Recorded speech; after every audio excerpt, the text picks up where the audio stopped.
Hi, it's Miss Vernon again. I wanted to do the second part of lesson 5.2, day B or day 2 of it. And I had done the first part and then I didn't have time to get the second part done in the same recording. So the second part of this is talking about solving power functions. Now power functions are the functions that are a variable raised to a number. And really, when we're talking about solving this, we want to get x to the power of 1. This can be done so easily by making the power on the variable 1. Using our rules of exponent will make this seem a lot easier. So if I want to do this, I want to say, what can I raise this part to so that when I multiply those exponents together, I get 1.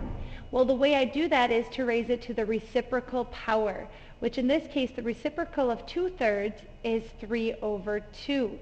What happens here is I end up getting 2/3 times 3 over 2, which gives me 6 over 6, or 1. That is just referring to the exponent on it, and therefore that makes the exponent 1, and anything to the first power is just itself. Let's take a look at a couple examples where we are using this concept.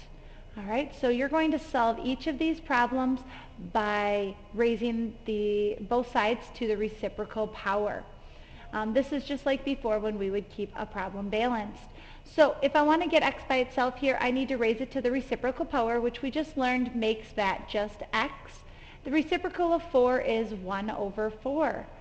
When I do that, I get x equals, and 3,000 to the 1/4 power on your calculator is just going to equal 7.4. Okay? Again, I just took 3,000 raised to the 1 divided by 4. Make sure you put this in parentheses when you type it into your calculator. Let me go ahead and grab my calculator and show you what I'm referring to with that. Turn it on. We'll clear my screen. We'll go ahead and do 3,000 raised to the power, and on many of your calculators you're going to want to do this in parentheses because yours is not going to allow you to type it like mine does. And hitting enter, you see that I get 7.4. We're always going to keep 2 decimals. Obviously in this case that second decimal was a 0, so it was not needed to be written. All right, let's take a look at the next one. The next one, before we can bring it to the reciprocal power, we need to get rid of that 3 that's out front.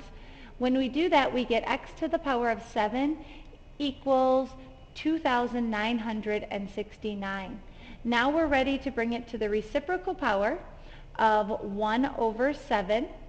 And if we do that on both sides, again, remember to put that 1/7 in parentheses, you're going to get an answer of x equaling 3.13. Make sure you try this on your calculator so that you are getting that other practice. Looking at letter C, again we need to start by dividing both sides by 6.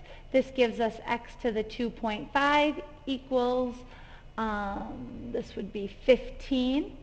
And now when I raise it to the reciprocal power, I can do a reciprocal power with a decimal. It's not really proper math, but we can do it. It's 1 divided by 2.5. If I do that on both sides, remember keep it in parentheses, x is going to equal 2.95. All right, I hope this helps you for those of you who are gone, and for those of you who maybe are present and just need to see it again. All we're doing is raising it to the reciprocal power. The reason why is we want that x variable to have a power of 1, giving us x by itself.